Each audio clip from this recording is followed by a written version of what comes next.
My name is Tony Salinski. I'm a professor of psychology and sociology here at the college. Some of you know me. I'm going to talk to you tonight about what boils down to communism in the end. I should tell you a little bit more about myself to get started. Then I'm going to turn the tables and ask you a few questions, because professors have to do that, you know. When I was in my teens, I was in a rock band. This is back in the 60s. And in a band, in those days, you quickly got into contact with Marxists and leftists and demonstrators, and we played for demonstrations and things like that. Long and short of it is, by the time I was 20, I was pretty closely associated with the communist movement in this country. Never joined the party because Nixon had a list, an enemies list, and I didn't want to be on it. But I did take in the street version of communism, and finally decided that I would identify myself as a communist. This lasted for about 3 years, and the story's a long one, but I started to drift away from it. It was a long, long drift, but here I am on the other side. Okay. So some of my background is academic. When I'm in the band, I'm around communists all the time. When I leave the Communist Party and I become a Democrat, and I figured that's a respectable thing to do. I'll get back into mainstream society here. I'll be a Democrat. My dad was a truck driver. My dad was a Democrat. Raised in a household full of Truman Democrats. I figured that's the place to go. Well, I wasn't really active. It was just the thing to do. You know, you become the voter now, and you do what your family does. You join that party. It wasn't long before I started to notice very familiar things coming from the Democratic Party, and they were familiar from the Communist Party. Okay, and we'll make sense of that here tonight, I think, if I can get through this quickly. But in the end, I came to conclude that we were in a cultural civil war, and that I was on the wrong side of it. Okay. So I want to begin with that topic, and let me turn the tables on you and ask you a few things. How many of you have heard of the Cultural Civil War, familiar with that concept? A couple, okay, about a third. All right. Know what it is? Thoroughly conversant with, or pretty conversant with? Okay, then a lot of this will make sense to you. How many of you are members of the local, one or the other local patriot groups, like this one? Okay, half and half. Okay. How many of you listen to talk radio? All right. Okay. I'm going to assume, and I do that, you know, because the first rule of public presentation is know your audience, and I don't know you, so I just found out who my audience is. Do you mind if I get rid of this? I can't see this. It's freezing up in the classroom, but it's not freezing down here, so let's just dispense with that. I have a handout here that I think I will just loosely follow, okay? This is kind of a summary of some of the things that I've come down to over the years as shortcuts to understanding, in some cases very complex. Chuck, do you want to get these around? Maybe we'll put half of them on one side, half on the other. Okay.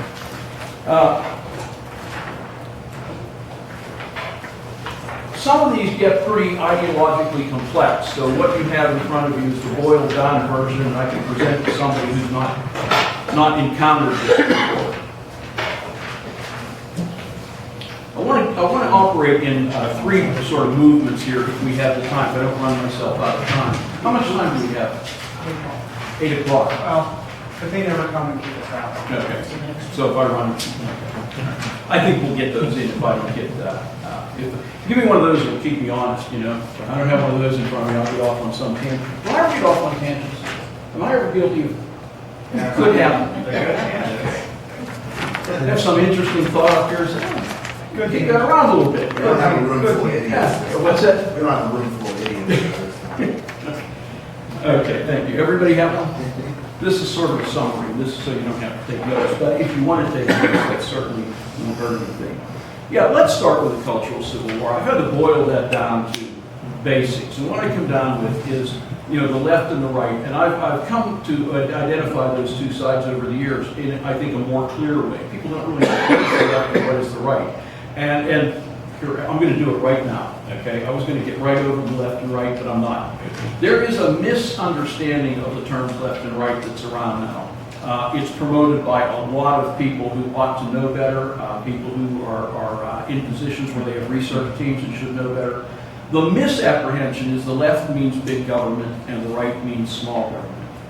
As it happens, as an accident of history, that happens to be the situation right now. The left happens to occupy the position of opting for big government, and the right happens to occupy the smaller government position. That's not what the terms mean. The terms go back to the French Revolution. I won't bore you with the story of that, but the terms left and right refer to where the French assembly sat on which side of the aisle, based on whether they wanted to continue to radicalize the revolution, get crazier and crazier and crazier. Guess which side those guys sat on? Any guesses? They sat on the left. The ones who thought, okay, we're about ready to kill the king here. We've got to rein this in a little bit. Maybe we don't want to destroy France in the process of saving it. Sat on the right. So the definition of left is those who favor change. Okay, right now, the change that's in favor is toward a bigger government. The right, of course, are people who want to maintain in some form the status quo, the state that exists. No change or very little change. That's what the left and right mean. Now, I just took, 3-4 minutes to get that across, okay? Without going into more graphic detail of all that stuff, let's identify the two sides now, the way I currently come to it, identify them as the, hey, how are you doing?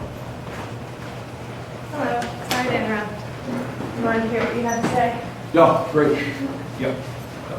You know, let me have one of these keep me honest when you take a rest, okay? In case anyone's interested. All right. Yeah, I've currently come to a point where rather than having to go through the explanation left and right all the time and argue with the people who think it needs big and small government, I just identify it by cutting to the chase and saying what the fight is about in this country is Americanism versus communism. Now, the minute you say communism, you hear from people, no, that's crazy, communism's dead. Communism died when the Soviet Union fell.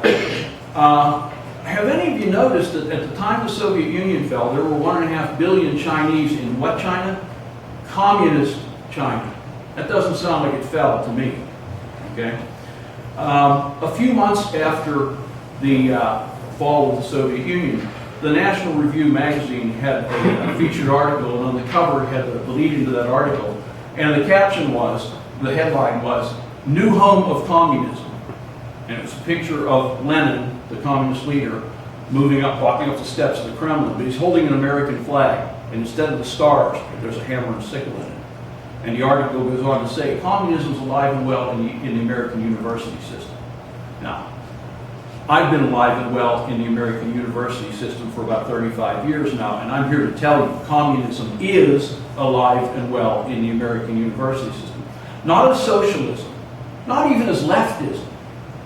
Flat out communist Marxism. When you go to a 4-year school, you either buy the communist Marxism or you flunk out in many cases.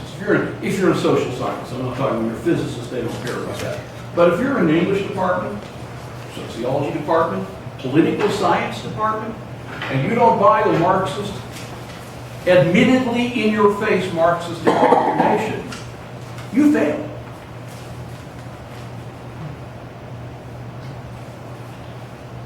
I've had an interesting college career since I left Marxism. Okay, I've had my opportunities to sit down and debate with many, many, many Marxist professors, both as my professors and as my colleagues. I'm here to tell you, communism is far from dead. Now, it has some forms you may not be aware of, and that's what we'll get to if I ever stop yapping and get to it. Take a look at how the battle lines draw up, though. Americanism. And these are not in any particular order, although I think our founders might have agreed with this first entry. America is a Judeo-Christian nation. At least at its founding, it was. It's changing now, okay? But it was founded as a Judeo-Christian nation. Now, the minute you say that, everybody says, wait, religious freedom. We can't say that we're a Judeo-Christian nation. Yes, we can. We are a Judeo-Christian nation. To find that out, all you have to do is read the founding fathers. Now, I used to read their stuff, and the professors would say, yeah, but they were politicians. They were just saying that for public, consumption. Okay, read their letters to their wives, their brothers, their sisters, their friends, each other. Thank you. was going to leave out each other. Read those. They're loaded with not Judeo-Christian religion, but the Judeo-Christian ethic, the Judeo-Christian worldview, the Judeo-Christian understanding of what life is about, and what governance should be about. Okay? Had all those ingredients, and they weren't ashamed of it. Now, there were some of them, like Jefferson at times, and Franklin, who were on the fringe of that. But Jefferson, the person, the atheist, so-called atheist, the deist, the person that we always lean on with the separation of church and state, ordered Bibles for the Indians in Indiana. He didn't like choral music in the church services in the Capitol building when he was president, so he called in the Army band. I could go on and on with Jeffersonian stories about how deist or atheistic he was. He rewrote the Bible to get the Jewish parts out. So he must have had a comic book by the time he was done, about 3 or 4 pages. But he did rewrite the Christian Bible so as to tone down the Judaism a little bit, not the Christian part. But he was by no means an atheist. He said at one point regarding slavery, I tremble when I remember that God is also just. And we're going to receive justice with the implication there. Okay? So, Judeo-Christianity. No one was forced into a church in those days. That's not what it meant. It was not a theocracy. It was just a consensus. It was just the belief of the Founding Fathers and the 98% of the public who identified themselves as Protestant Christians. Now, I think in that maybe 2 or 3% Catholic Christians. But it was overwhelmingly Judeo-Christian. Not a question about that, except in the mind of propagandists. Let's get to the next one. Constitutionalism, federalism. I had a debate Saturday, a 5-minute debate with Rob over here, because I had originally put on that form constitutional republicanism. And for general distribution, where I don't have a chance to explain, Bob prevailed and said that's probably not the best word to put on there. Okay, but that is a technical term. Republic is a nation without a king. I know you've heard Madison's version of that. Madison either got it wrong on purpose or simply got it wrong.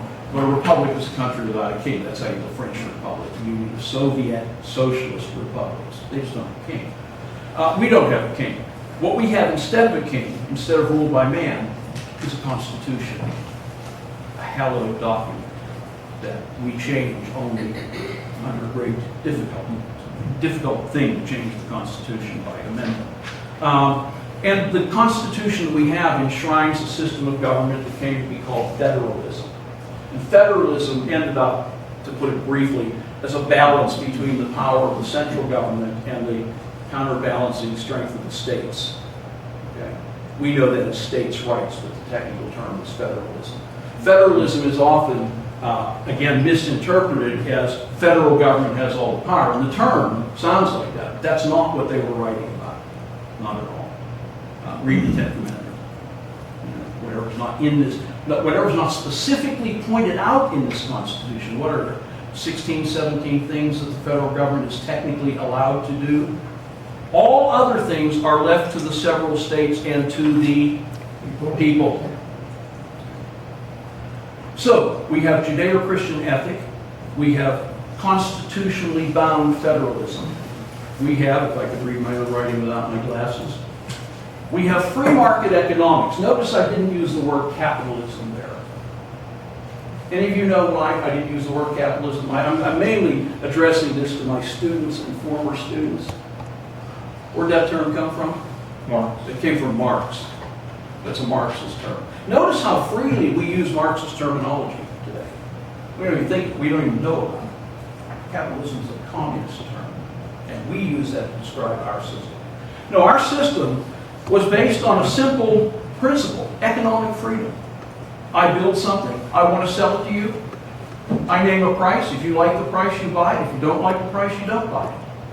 If we can haggle the price, maybe we can still make a deal. But we're both free individuals, trading value for value, and getting what we think is a good deal out of it. That's freedom. That's all capitalism is.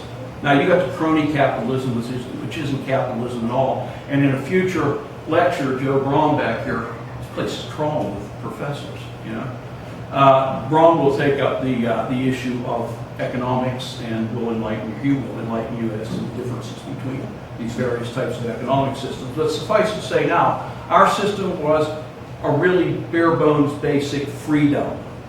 Watch the word, it's always freedom. Do you want to trade, you do it freely. Okay. State put minimal regulations on it in terms of tariffs and things like that, but it was essentially free trade. Okay. Individualism. The American Revolution is referred to in most American universities as the phony revolution. And they call it that because it didn't upset the whole social order. But the American revolutionaries were originally British citizens, and they bought most of the British social system except for the hereditary titles and the things that you were locked into because of those hereditary titles. You could make $1 million over here, and that was big money back in those days, and not be allowed into certain clubs that were reserved for English gentlemen. Okay? That kind of thing went out the window. The way in which the American Revolution is so profoundly real and genuine is that it was the first revolution that celebrated the individual. Not as selfish, hoarding, greedy, misfit, but as an individual who understood that my freedom entails responsibilities. Philosophically, we talk about that when we discuss existentialism. Now, they weren't existentialists, but Jean Paul Sartre, the existentialist, talked about the fact that ontologically, in the fundamental nature of the thing, when you have freedom, you have responsibility. It's the flip side of it. How could that be? If I say something, I just did, I brought into being something that had never existed before and wouldn't have existed had I not said it. Now, who's responsible for that? And who's responsible for whatever that sets off or whatever gets loose in that? I am, because without my having spoken it, let alone doing it, it wouldn't have existed. Now, the Founding Fathers weren't existentialists, but they knew that, like they knew their names. Okay? You do it freely, but you're responsible for it. That played out into responsibility for your family, for your economics, for your well-being, for your safety. Okay? All of that was considered the responsibility of the individual. That was really revolutionary. That was not an idea that was coming out of Europe. Well, it had its origins in Europe. John Locke wrote things like that. But the Americans took Locke and put it into practice. So this was a revolution of the individual. That's a real revolution of the spirit. Nothing like it had ever been seen before. And I dare say nothing like it has been seen since. It's a really different kind of revolution. Now, those four came online, and by the way, we could complicate these immensely. That's boiled down to the very bare bones basics. But those four came online with the signing of the Constitution and the immediate post-Constitution years. Patriotism as an American virtue took a little while longer to take hold. The first time that Americans saw themselves as a nation after the revolution itself, when that war was over, the cannons stopped, the muskets stopped firing, the Americans went home to their farms. They went home to their states. They went home to Virginia. They went home to Pennsylvania. They went home to Massachusetts, Rhode Island, and all of them. They didn't really feel like they were part of a nation. And they didn't particularly want to. The United States, you know what a state is? A state is a country. The United States really means this united group of independent nations bound together for what? Well, mutual protection. The British come back, they're going to face all of us. Okay? It wasn't until the War of 1812, when the British did come back and had to face all of us, that we ran up the flag there at Fort McHenry. Have you ever been? How many of you have been to Fort McHenry? Oh my God! Get down there. Get down there to the forward battery, and stand there at that forward battery and look up. And there's a plaque that says, when you look up, you see a bridge out there. I look up, you see the bridge, you see the cars and the people waiting. And it says on the plaque, halfway between you and that bridge was the British battle line, the cannons of the British fleet. You look out there, your blood runs cold. Okay? I thought that was a huge garrison. I thought there must be 1,200 guys in there. 60 men. against the British fleet and a British army of over 2,000 regular soldiers and elites. But they raised that flag. Excuse me. And you turn around, you look up at that flag glowing behind you. And if you are an American, you have blood in your veins, it runs cold at that moment. Or it runs hot. It does something or other, but it's a strange feeling. Okay? And I recommend it to everybody. Now, we didn't really become a full-fledged nation in the sense that we are today until after the Civil War. That was the war between the states. That was one group of states taking on another group of states. There is an argument out there that we became a little more federal than we should have after that Civil War. And that's an argument that still has ramifications today and enters into what we're going to talk about here. But after the Civil War, I always tell my students, ideologically, the Constitution was finished in 1868 when slavery was abolished. Because the Founding Fathers had, for the most part, wanted to abolish slavery right then and there. Okay? They couldn't get away with it because some of the southern states said, you do that, we're out here. You can face those Brits by yourself, we're not going to be with you. And faced with that choice, they thought, we better let this play itself out, keep the country together, see if we can work this out some other way. Well, the other way was the Civil War. But American patriotism had been on the rise since 1812. You can say what you want about the condition of it today. I have my own thoughts, you have yours. Let's see what the other side has to offer. Instead of Judeo-Christianity, Marxism is founded on, and radical Marxists, full-blown Marxists, consider it essential that you be an atheist. The rejection of all religion is essential to the fundamentals of Marxism, because you have to switch your allegiance to the collective, to the group, not to God, not to your family, but to the commune, to the communal system. You're not going to do that if your first allegiance is to some religious figure. Okay? So, communism builds on atheism. Now, the next word you're going to find strange here, democracy. Communism is based on democracy. Doesn't sound like it. Historically, it's been one dictator after the other. But we're talking ideas here. Ideologically, the idea of communism is to set up a system where you can ultimately have pure democracy, where the people, the workers speak and it is law. Now, there's a phrase in this book, this one here, Communist Manifesto, where Marx mentions the dictatorship of the proletariat. I've sat at many, many lunch tables and dinner tables with communists arguing around me. One side saying, that meant the people, the proletariat, that's the working class. They're the dictator. What they say goes. From the other side of the table, no, there has to be a period where they have a dictator who arises to lead the proletariat, Lenin, Stalin, Khrushchev, etc., and his job is to teach them to be communist man. And in that version of it, one day, this communist dictator will, quote, step down from the podium of power, take up his shovel, and join the workforce. You're laughing. That's pretty irreverent of you guys, you know. I thought I made that really dramatic, too. Okay. But that's the idea. Now, human nature being what it is, I have my doubts about that. Okay. But Marx didn't believe in human nature, not in the way that we do. And Gramsci, we'll get to later, thought Marx believed in it too much and got rid of it. So any vestiges, ultimately, by today, of human nature as a principle that's inviolable, you can't violate it, people are going to do this. The Marxists don't have that. They don't think that. They think you can be molded into whatever the collective wants you to be molded into.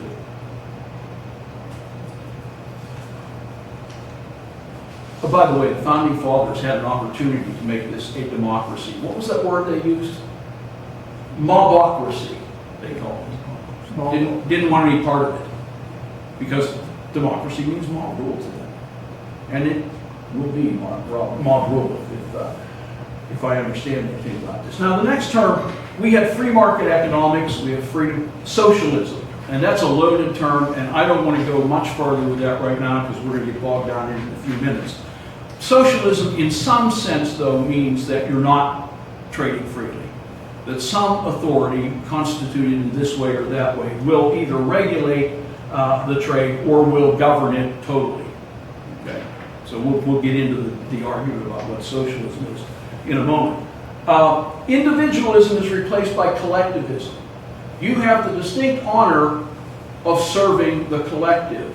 Marx had a famous phrase that some of you may have heard, from each according to his ability, to each according to his need. So if you are bigger and stronger and you can dig a ditch faster and you would proportionally be paid more, you have the distinct honor of handing over that surplus to that guy who's struggling over there and can't do as much work, but still needs to eat. So your surplus goes to the other person. Then we get to decide who decides what surplus is. Okay. But it's the collective. There's a story from World War II about an artillery observer team in a bell tower in Russia during the invasion.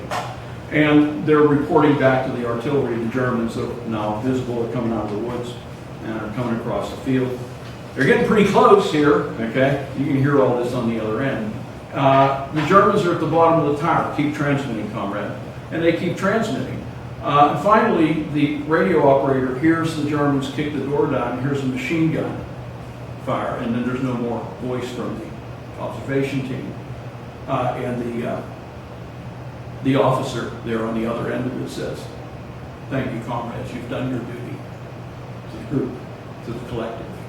Okay, so the point of that being, there's no regard for the lives of those people. Now, I understand in combat bad things happen, but the point of the story is in that officer, there was no regard for those troops. There was no sense of loss. It was, okay, comrade, you did your job. Thank you. Thank God. What's that? Thank God. Yeah, it comes right to mind, doesn't it?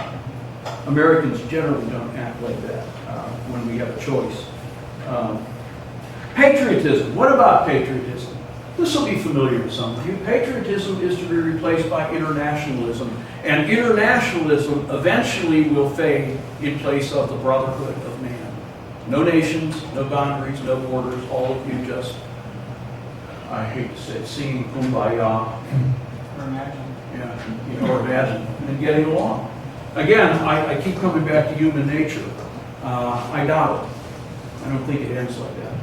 But the communists do, so that's what you're facing. You're facing atheism, democracy in its worst form, socialism of some form, collectivism, and in the end, a constantly deteriorating internationalism that finally produces what? Anarchy is the word. I should have just put anarchy in there.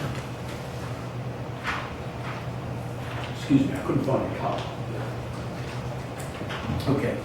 Well, let's get to the next part, communism versus socialism. I got to pick up the pace a bit here, don't I? An academic definition of socialism, we'll do that first, is an economic system in which resources are distributed, redistributed by a centralized authority in an effort to achieve greater equality. It's sort of the neutral little, everybody can agree on academic definition. The 19th century, now this is a point of confusion. I got to tell you about this. I was watching O'Reilly one night, and I watched him. In fact, this is one of the last nights I watched him. And he's on there, and he's got some politician, and the politician is selling a clearly socialistic program, okay? And O'Reilly is berating him about that. Oh, this is socialism, this is socialism. And the guy finally listens to that for a while, and he says to O'Reilly, "Mr. O'Reilly, you don't know what socialism is. Socialism is an economic system in which major industries are owned by the state while small businesses remain under private ownership," he says to O'Reilly.